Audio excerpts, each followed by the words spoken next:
Good morning, all of you. This is Ekta Tyagi, Assistant Professor of Mathematics, and now we start our first video as a study. और सभी बच्चों को मेरा नमस्कार। जो भी स्टूडेंट्स इस वीडियो को देख रहे हैं उन सभी को मैं बता दूं कि हम जो अपनी पहली वीडियो स्टार्ट कर रहे हैं, ये जो पहला हमारा चैप्टर होगा, उसमें स्टार्टिंग पॉइंट हमारा वो कॉम्प्लेक्स नंबर होगा। और complex number BSc first year जो जर्नल वाले स्टूडेंट्स होते हैं, ऑनर्स और सब्सिडरी, जर्नल से मीनिंग जो सिंपल वाली बीएससी होती है उनके सिलेबस में भी है, और ऑनर्स जो मैथमेटिक्स ऑनर्स वाले स्टूडेंट्स हैं उनके सिलेबस में भी है ये टॉपिक। और सब्सिडरी वाले जो स्टूडेंट्स होते हैं जैसे कि केमिस्ट्री ऑनर्स या फिजिक्स ऑनर्स, तो उनके पास जो मैथ्स एज ए सब्जेक्ट होता है उसमें भी ये टॉपिक कॉमन होता है। तो हम आज इसी की स्टार्टिंग करते हैं टॉपिक की। टॉपिक में पूरी कोशिश करूंगी कि आपको बेसिक से क्लियर हो हर पॉइंट, ठीक है। तो कॉम्प्लेक्स नंबर की स्टार्टिंग हम करते हैं कि कॉम्प्लेक्स नंबर सब चीज़ें क्लियर करके चलेंगे कि कॉम्प्लेक्स नंबर है क्या और कहाँ से आया, क्यों इसकी हमें नीड हुई, वो सारी चीज़ें हम यहाँ क्लियर करके चलेंगे अपनी तरफ से, ठीक। तो एक्चुअली है क्या कॉम्प्लेक्स नंबर? सबसे पहली बात, हमारे पास एक फॉर्म होती है हमारे पास, जिसे अक्सर आपने लिखा हुआ देखा होगा, z equals to x plus iota y. एक फॉर्म होती है, ये फॉर्म जो होती है ये फॉर्म हमारी कहलाती है कॉम्प्लेक्स नंबर। इस फॉर्म में दो चीजें हमारे पास आती हैं, एक x और एक y, ठीक। ये दोनों ही रियल नंबर है। और यहाँ आयोटा जो डिफाइन है, मेन बात आई हमारी पास कि आयोटा जो फॉर्म है हमारे पास ये कहाँ से आई, ऐसी क्या नीड हुई हमें कि हमें ये फॉर्म बनाने की आवश्यकता पड़ी। हमारे पास रियल नंबर्स थे, तो ये फॉर्म आई कहाँ से, हमने इसे डिफाइन कैसे किया, ये सारी चीजें पहले थोड़ा डिस्कस कर लेते हैं। तो उसे डिस्कस करने के लिए थोड़ा सा पहले पीछे हटके चलते हैं थोड़ा, कि आयोटा आया कहाँ से। तो हमारे पास एक फॉर्म होती है, इक्वेशन अगर हम किसी फॉर्म की लें, सपोज करो हमने एक इक्वेशन ली, लेट कर लो, एक इक्वेशन ली हमने x square minus one equal to 0। इसे जब आप सॉल्व करोगे तो हमारे पास रिजल्ट आएगा, ठीक। एक्स, ये सपोज करो हमने इसे लिया 4, x square minus 4 equal to 0, ठीक। इसे जब सॉल्व करोगे तो हमारे पास ऐसे लिख लो या ऐसे करके लिख लो, मतलब मैंने डायरेक्ट कर लिया है, इतनी चीजें आप लोगों को क्लियर होंगी अपनी, ठीक है। जब इसे सॉल्व करोगे तो हमारे पास x की वैल्यू आ गई है, ठीक।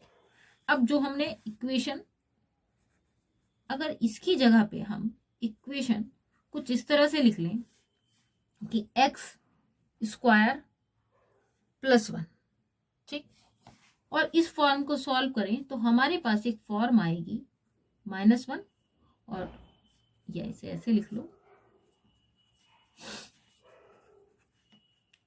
अंडर रूट -1, ठीक। ये जो फॉर्म आई हमारे पास, इसी को डिफाइन करने के लिए हमने एक टर्म लिया जिसे कहा गया आयोटा, आई बोला जाता है। और जो आयोटा की फॉर्म है जिसे हम आयोटा, ठीक है, बुक्स में आपको लिखा मिलेगा कि आयोटा क्या। तो आयोटा की फॉर्म में इसे डिफाइन किया गया है। और सबसे पहले थोड़ा सा एक एज ए जीके तुम्हें एक चीज बता दूं कि सबसे पहले जो आयोटा वाली फॉर्म है, ये एक हमारे पास मतलब हमारे एक साइंटिस्ट कह लीजिए, लियोनार्ड करके होते थे, एक साइंटिस्ट, एच आएगा, लियोनार्ड आयलर, फुल मतलब जर्नली हम जहां भी पढ़ते हैं वो आयलर के नाम से पढ़ते हैं, और आयलर फॉर्मूला भी है हमारे पास एक, लेकिन इनका फुल नेम लियोनार्ड आयलर है, ठीक। इन्होंने इसे डिफाइन किया था सबसे पहले आयोटा को। और इसे अगर अब यहां से आयोटा की हमारे पास बहुत सारी वैल्यूज आती हैं, जब हम सिंप्लीफिकेशन करते हैं तो यहां से अगर आपको वैल्यू निकालनी है, तो अगर हम कहें कि यहां से हमें रिजल्ट मिला -1, या फिर स्क्वायर इक्वल्स टू क्या आ जाएगा -1, दैट मीन्स आई स्क्वायर की वैल्यू क्या हुई -1। अब हम यहाँ से जितनी भी वैल्यूज चाहें आयोटा की उतनी वैल्यूज हम फाइंड आउट कर सकते हैं। सपोज करो हमें 3 निकालना है, तो आयोटा स्क्वायर की वैल्यू हमारे पास पहले से ही है, ठीक है, -1, और इसकी वैल्यू हमारे पास इनटू में आई, तो माइनस आयोटा। आयोटा 4 की वैल्यू अगर हमें निकालनी है तो आयोटा क्यूब की वैल्यू हमारे पास पहले से है,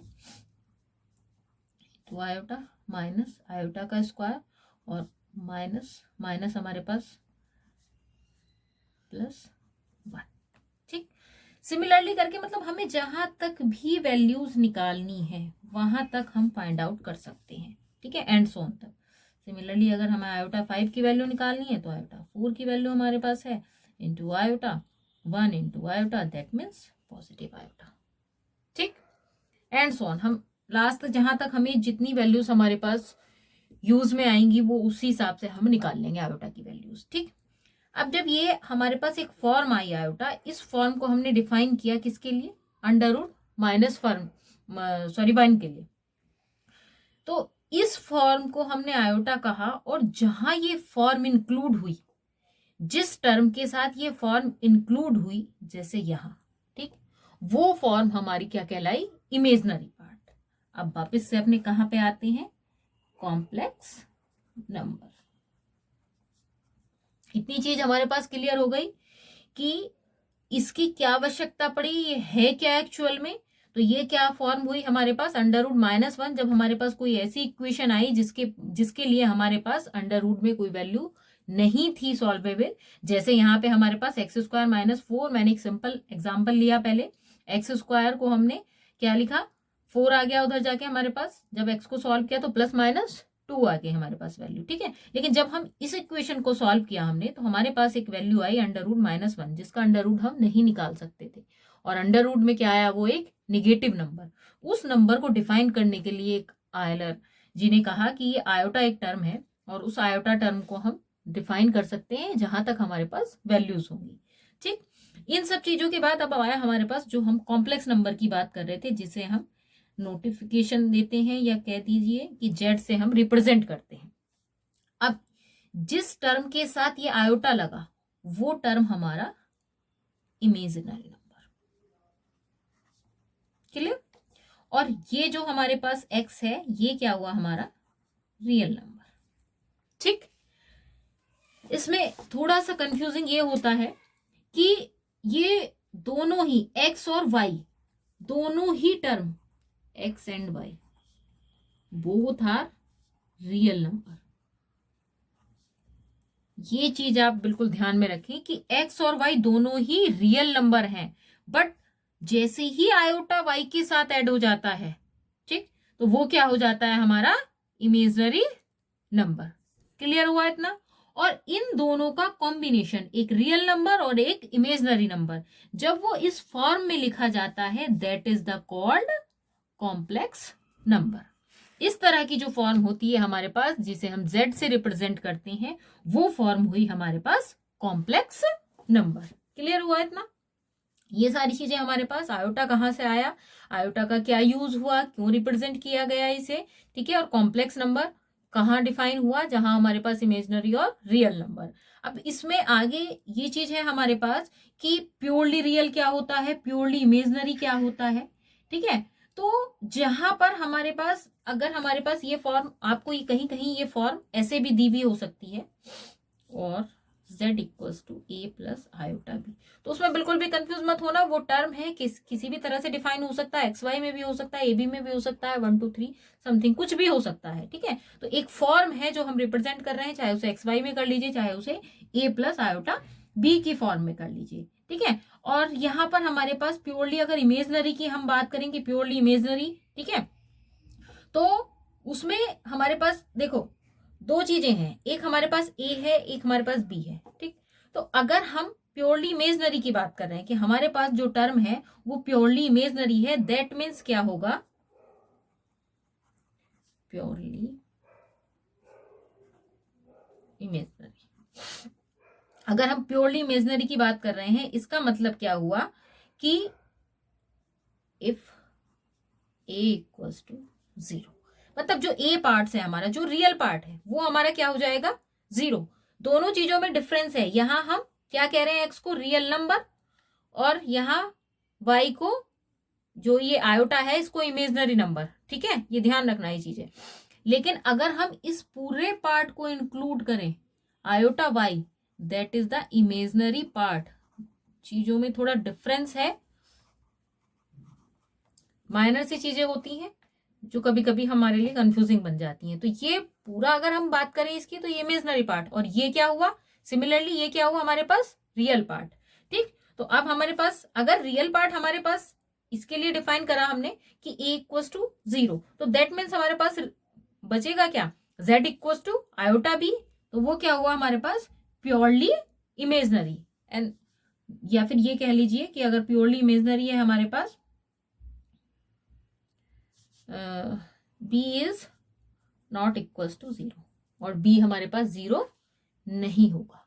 ठीक, क्लियर हुई ये बात। सिमिलरली अगर हमारे पास हम बात करते हैं प्योरली रियल की, प्योरली रियल की अगर हम वही बात करें, तो प्योरली रियल हमारे पास, if b equals to 0 and a is not equals to 0। ठीक, तो हमारे पास जो भी नंबर होगा वो किस तरह से रियल हुआ, किस तरह से इमेजनरी हुआ।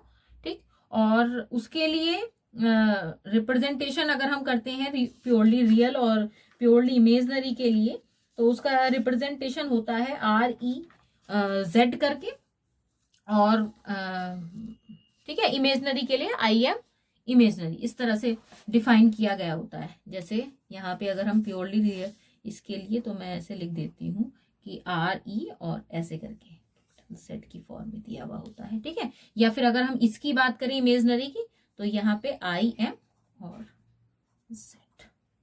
ठीक, ये प्योरली रियल को डिफाइन कर रहा है, और ये सॉरी उल्टा लिखा गया कि ये प्योरली इमेजनरी को डिफाइन कर रहा है।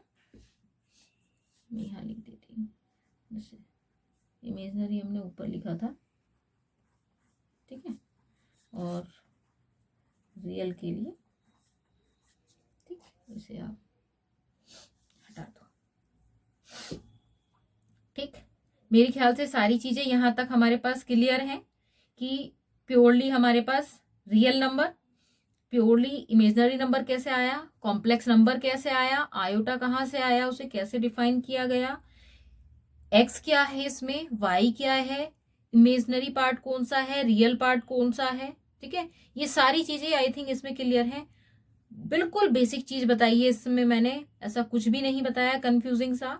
और मैंने पहले ही कहा था कि ये जो टॉपिक मैंने तुम्हें बहुत बेसिक सा बताया है, स्टार्टिंग करी है जिस टॉपिक की, वो BSc जर्नल वाले स्टूडेंट्स के लिए भी है, BSc ऑनर्स वाले स्टूडेंट्स के लिए भी है, और BSc सब्सिडरी वाले फर्स्ट ईयर की जो पार्ट आएगा आपका, टिक्नोमेट्री एंड एल्जेब्रा वाला पोर्शन जो होता है, उसमें कॉम्प्लेक्स नंबर टॉपिक होता है, उसी की स्टार्टिंग मैंने की है यहाँ पे, बिल्कुल बेसिक सा बताया है। ठीक है, इससे आगे कॉम्प्लेक्स नंबर का, अगर कोई दो कॉम्प्लेक्स नंबर है, उनका मल्टीप्लिकेशन कैसे है, एडिशन कैसे है, उनका ग्राफिकल रिप्रेजेंट कैसे है, वो सारी चीजें हम नेक्स्ट लेक्चर में करेंगे। आई थिंक ये सारी चीजें तुम्हें क्लियर हो गई हो। अगर ये सब क्लियर हो गया हो और तुम्हें लेक्चर ठीक लगा हो, तो तुम लाइक और सब्सक्राइब कर दीजिएगा प्लीज। ठीक है, अपनी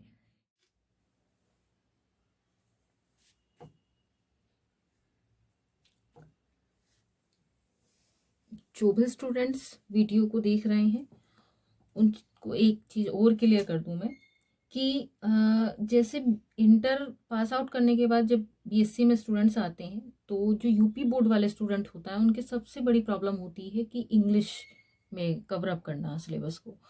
तो अकॉर्डिंग टू मी कि मैथ्स, मेरा एक्सपीरियंस ये कहता है कि मैथ्स में आपको स्टार्टिंग में लगेगा कि हाँ हमें, जब आप उस चीज़ को माइंड में ये कर लेंगे कि हमें इंग्लिश में पढ़ना है, इंग्लिश में पढ़ना है, लेकिन जब आप उसे पढ़ेंगे तो आपको लगेगा ही नहीं कि हम इंग्लिश कवर कर रहे हैं कि हिंदी कवर कर रहे हैं। तो मैंने जो वीडियो बताई है उसके अकॉर्डिंग तुम्हें कहीं भी ऐसा नहीं लगा होगा कि बहुत ज़्यादा मैंने इंग्लिश को कहीं फोर्स आउट किया है। तो सारी चीज़ें बेसिक से स्टार्ट की हैं, सब पढ़ाया इंग्लिश में ही है, क्योंकि इंग्लिश में तुम्हारा पेपर हिंदी और इंग्लिश दोनों में आता है। CBSC और ICSE बोर्ड वाले स्टूडेंट्स को कोई प्रॉब्लम नहीं रहती, यूपी वाले बोर्ड के स्टूडेंट्स को थोड़ा प्रॉब्लम रहती है। तो आप लोग वीडियोस देखते रहें, उसमें कोई प्रॉब्लम नहीं रहेगी। जो भी आपको समझाया जाएगा वो हिंदी और इंग्लिश दोनों में मिक्सअप करके पढ़ाया जाएगा, और जो चीज़ें तुम्हें बताई जाएंगी वो सारी क्लियर होंगी हिंदी और इंग्लिश दोनों में। और जैसे कॉम्प्लेक्स नंबर अभी फिलहाल चल रहा था, तो यहाँ पे जैसे कॉम्प्लेक्स नंबर लिखा था, आई थिंक बाकी सारी चीज़ें कोई ऐसी कंफ्यूजिंग नहीं है। तो एक आपने संख्या पढ़ी होगी, सम्मिश्र संख्या,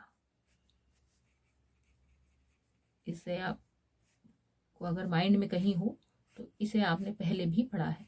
तो ये सम्मिश्र संख्या ही हमारी कॉम्प्लेक्स नंबर कहलाती है। ZXY ये फॉर्म आपने हाई स्कूल, सॉरी जहाँ पे आपने सम्मिश्र संख्या पढ़ी है वहाँ पे भी पढ़ी होगी, हाई स्कूल में नहीं होती, आई थिंक फर्स्ट ईयर या इंटर में होती हैं। और X² ये 4 2 समथिंग, ये सब चीज़ें सेम ही हैं। रियल नंबर वास्तविक संख्याएं होती हैं, और इमेजनरी नंबर काल्पनिक संख्या होती है हमारे पास। ठीक, और वैसे आपको मैंने थोड़ा बता दिया है, इसमें इतना आप डीपली आपको हिंदी में जाने की आवश्यकता है नहीं, क्योंकि जो भी चीज़ें आप बुक्स में पढ़ोगे तो कहीं भी आपको काल्पनिक संख्या लिखा हुआ नहीं मिलेगा। रियल नंबर, इमेजनरी नंबर होगा, कॉम्प्लेक्स नंबर होगा, ठीक है, वही सारी चीज़ें होंगी, तो उस पर इतना डीप मत जाना। और रियल नंबर मतलब वास्तविक संख्याएं। यहाँ पे अगर हम रियल नंबर की बात करें तो मैं यही लिख देती हूँ कि कहीं पे डिफाइन करके कि यहाँ पे क्या आएगा तुम्हारा, ये लिखा था हमने, वास्तविक संख्या। ठीक, रियल नंबर वास्तविक संख्या कहलाएंगी। बाकी इतना इंग्लिश तो आप जानते ही हैं, both are the real number, की एक्स और वाई दोनों ही क्या है, यहाँ पे रियल नंबर है। प्योरली इमेजनरी और प्योरली रियल ऐसे ही लिखा मिलेगा। तो इन चीज़ों में बहुत ज़्यादा आपको डीप हिंदी पढ़ने की आवश्यकता नहीं है, जैसे जैसे पढ़ते चले जाएंगे वैसे ही आप कवर कर देंगे। ठीक है, तो मेरे अकॉर्डिंग आपको सारी चीज़ें क्लियर हो गई होंगी और अच्छे से समझ में आई होंगी। अगर कोई क्वेरी है तो वो पूछ सकते हो तुम कमेंट्स में। Thank you.